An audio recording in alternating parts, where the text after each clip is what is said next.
open with Kushida and Leon Ruff teaming up to face Johnny Gargano and Austin Theory of The Way. So we had Damian Priest get powerbombed through the stage last week, so Kushida has stepped into the breach against The Way. Gargano and Theory now have The Way on their Tron.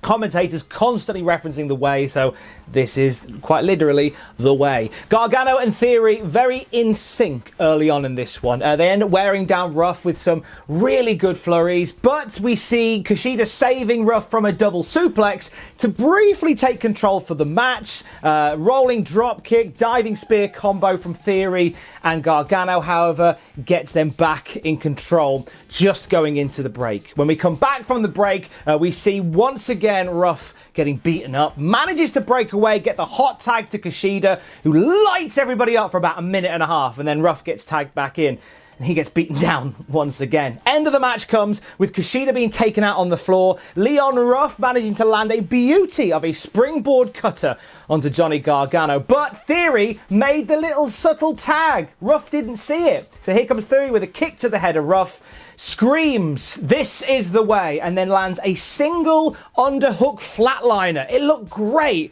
Big finish for Austin Theory and the win for The Way. Giving it a B, a good opening match here. The Way looked really strong, some good pacing in this one as well. Just a good way to start the show. I don't know whether Kushida probably could have done a touch more in this, but I guess the whole idea is that Ruff wants to prove himself in there. But it wasn't the greatest match ever, but it was a good way to start the night.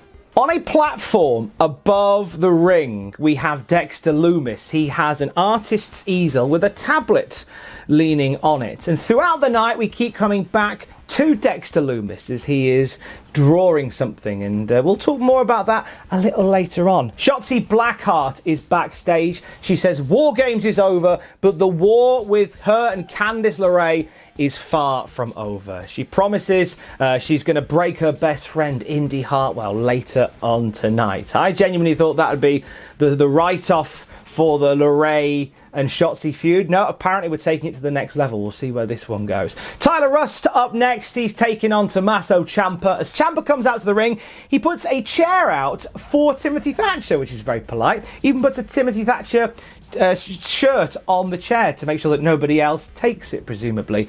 A few minutes into the match, we do see Thatcher make an appearance and take full advantage of his front row seat. Some solid techers from Rust to get us started. In storyline land, it is stuff that he has learned from Thatcher, and he's very good at it. But Ciampa's able to dominate in the early going. Now that changes when the fight spills outside. We see Rust and Ciampa brawling for a little bit. Then Ciampa swings for Rust. Rust manages to move out of the way. Rust swings for Ciampa. Ciampa moves, and Thatcher ends up going arse over tea kettle over his chair. Referees come out to try and coax Thatcher to the back, which they end up doing. And as that is going on, we see Rust land an arm drag takedown onto Ciampa, onto the apron. So when we come back from the break, Rust is working over that arm, and Rust has a real shining moment in this match here where he's constantly going for that arm bar, and he's in some great control of Ciampa throughout this. Ciampa's really on the ropes here.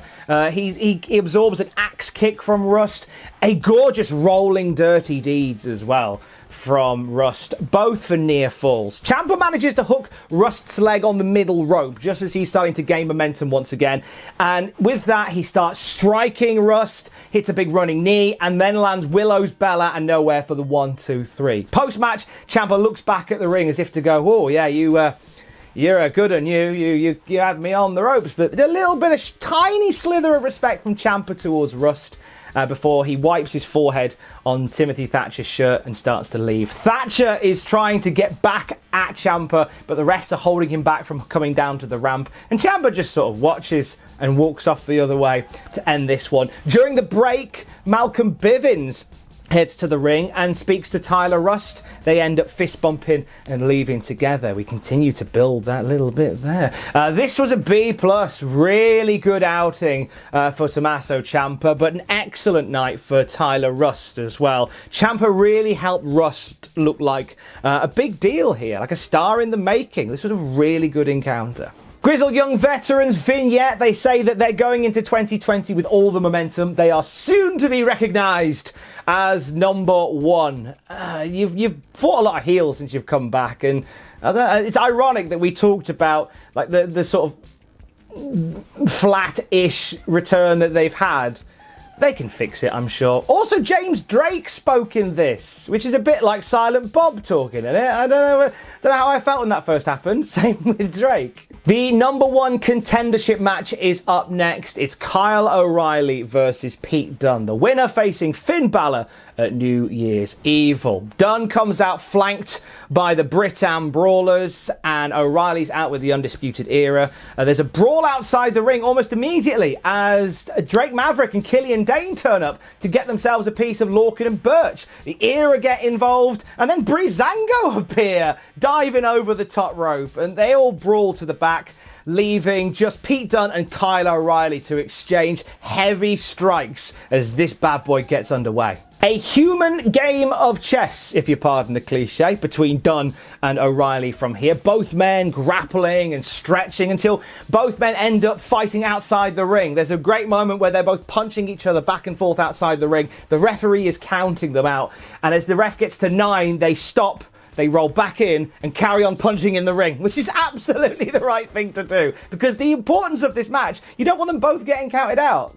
They hate each other, but they're very savvy. Dunne starts bending the limbs of Kyle O'Reilly. O'Reilly's able to find a little opening, and he manages to punch and kick his way back into the match, hits some beautiful butterfly double underhooks in succession for a near fall. We get a turnbuckle tug of war after the picture-in-picture break, with both Pete Dunne and Kyle O'Reilly on different aprons, pulling each other into the turnbuckle pad back and forth and back and forth. It's a fun little spot. Pete Dunne gets the overall advantage on this, lands a sit-out powerbomb for a near fall shortly after. They start swapping submissions, rolling from arm bars into ankle locks into front sleepers. O'Reilly busting out a brain buster to cause a double down to break the deadlock. Dunne's mouth guard gets knocked out by a running knee from Kyle O'Reilly. And we have this great shot as Pete Dunne is reaching across the ring to go and pick it up.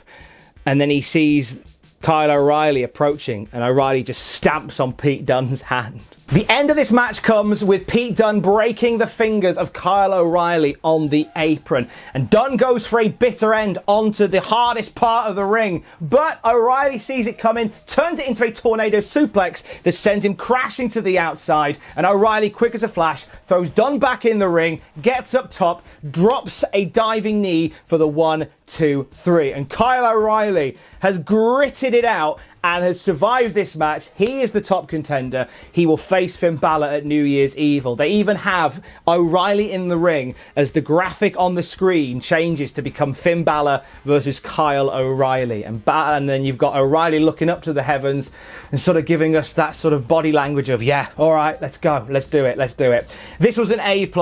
Incredible match from Dunne and O'Reilly, who just have seemingly effortless chemistry together. Obviously, it's not effortless. These two are masters of the craft. They told a really great story that kept you guessing right up until seconds before that final pinfall went down. I loved the work they did here. Pete Dunne loses nothing by losing here. Still very much in the mix at the top.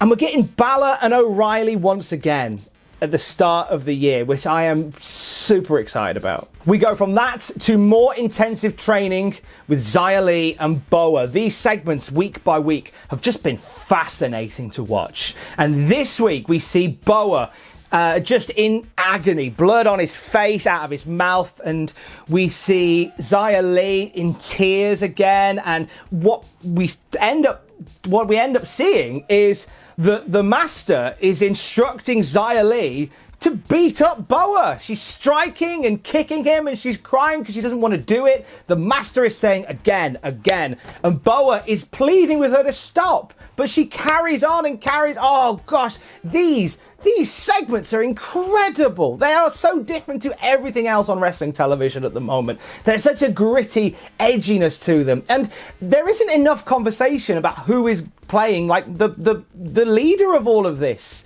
Who is that mystery hooded person with we see their hand and the nails, and we see their eyes. That's all we see. I'm really enjoying some of the story that we are telling here. In terms of who it could be, I mean, there's a couple of potential names there. Has anyone thrown out Karrion Kross yet? Right, hear me out on this. They're tag team partners earlier on in the year. Karrion Kross sent out a tweet back in July that said, when I'm back, we're going to take over the world together. And maybe that's connected to nothing, but certainly Karrion Kross could play a role here. I'm just going to punt that out there. Could possibly be.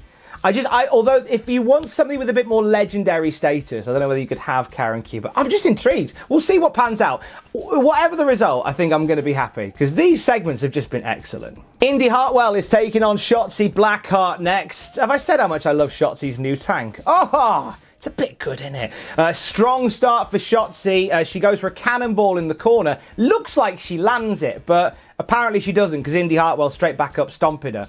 And so I think she got out of the way at the last minute, but it did look like Shotzi completely landed it. Shotzi dodged a fireman's carry to start to punch back into this match. Finally hits that cannonball in the corner and drop kicks Indi Hartwell to the floor. There's a kerfuffle as Candice LeRae distracts the referee, and Shotzi has her back to Indi Hartwell. And Johnny Gargano and Austin Theory, they slide in Candice LeRae's trophy to Indi Hartwell, and she hits Shotzi with it, but she hits Shotzi with it just as the referee's turning round, and then the referee calls for the DQ and throws the match out, and they all end up just jumping onto Shotzi. Her reward for winning the match by DQ is for Shotzi Blackheart to get a wicked stepsister from Candice LeRae. I'm giving it a C+. I thought this was fine, wasn't terrible. Some brief storytelling with a bit of a non-finish. The distraction of the referee that led to the DQ anyway was an odd one. I don't know whether that was meant to be the way it went down.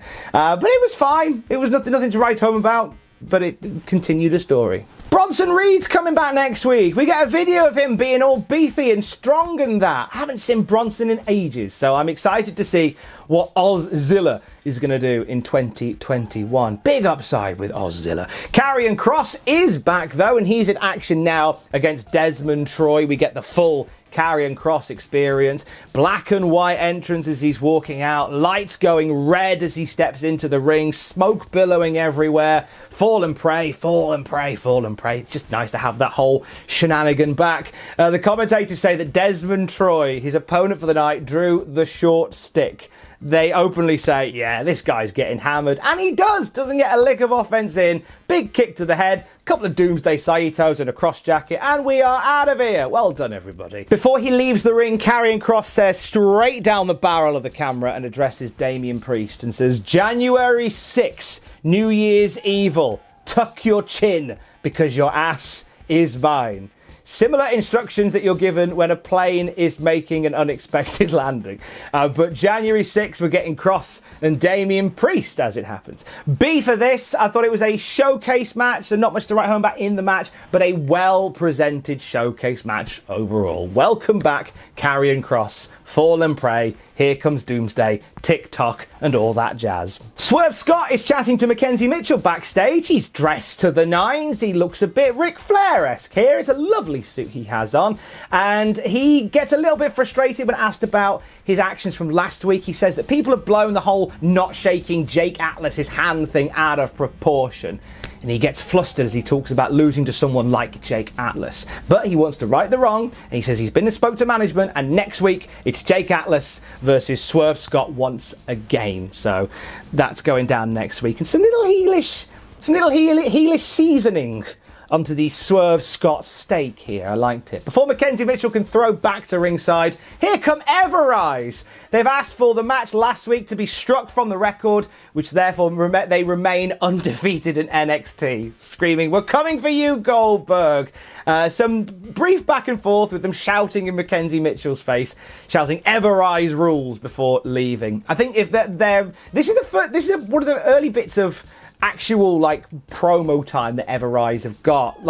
They've been around for ages, they've done lots of stuff online, but they don't do a whole lot of promo stuff outside of the in-ring. It was nice to see a little bit of meat on the bone here. We cut to Dexter Lumis one more time tonight, and his drawing is complete. It is the New Year's Evil logo with himself in the picture with an arrow pointed to him saying host. So there is your revelation. New Year's Evil, Dexter Lumis, is playing the host of the whole thing. How he's going to do that without speaking, I'm intrigued to find out. He then stares straight down the camera.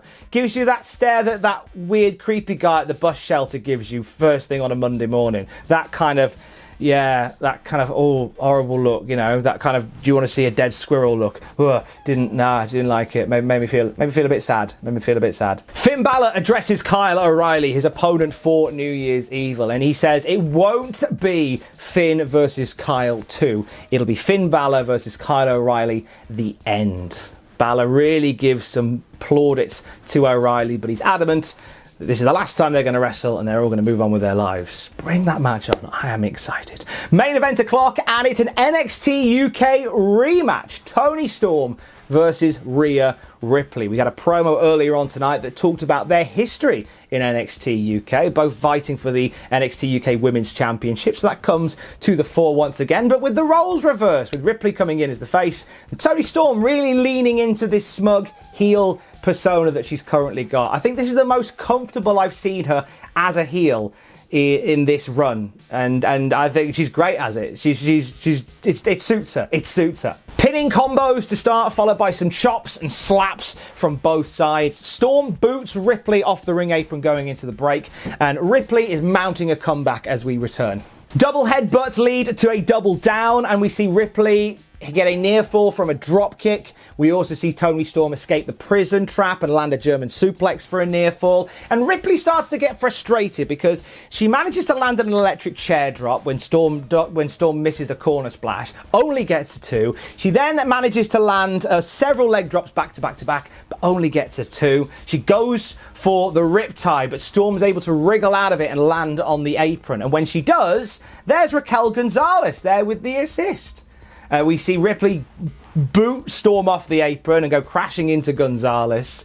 Ripley goes out to throw Storm back into the ring, but RG grabs Rhea Ripley, lawn darts her into the turnbuckle post, leaving her wide open for a running hip attack from Storm in the ring. She then pulls her into the center of the ring, hits Storm 0 for the 1, 2, 3, and Ripley has been pinned by Toni Storm. The show ends with Ripley in the corner, nursing her wounds, looking very cross. Toni Storm sort of arrogantly swaggering around the ring, and Raquel Gonzalez grinning on the ramp, throwing down to a match between these two.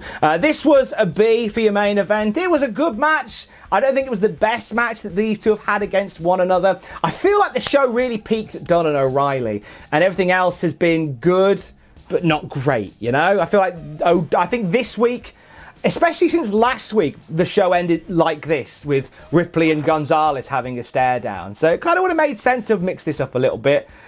Just saying, I think Dunne and O'Reilly was the main event this week for me, and everything else kind of fell away. But away from that, focusing on this match, it was still good. There was nothing inherently flawed with it. It just fell a little bit short of what these two could do together, just a touch. That being said, Rhea Ripley and Raquel Gonzalez being on a collision course is a very, very good thing. They had a match back at Halloween Havoc that was sensational, and I'm intrigued to see how they will improve upon it. And overall this week, NXT is a B. It's a touchback on last week's show, in my opinion. The big highlight, the show stealer, is Dunne and O'Reilly. I feel like they help bring that grade up massively. Of course, the Xia Li Boa stuff continues to be really compelling as well. Lots of nice things going into New Year's Evil on January the 6th. Lots of interesting stuff to build to in 2021. And we will find out all about that together in 2021, as this is my last NXT Graded of the year. Thank you very much for watching the Black and Gold with me every Thursday morning. It's been an honor and a privilege to be a part of it. If you've enjoyed it, my name has been Tom Campbell, and if you've hated it, my name is Adam Pacitti. Stay safe. Love you. Bye.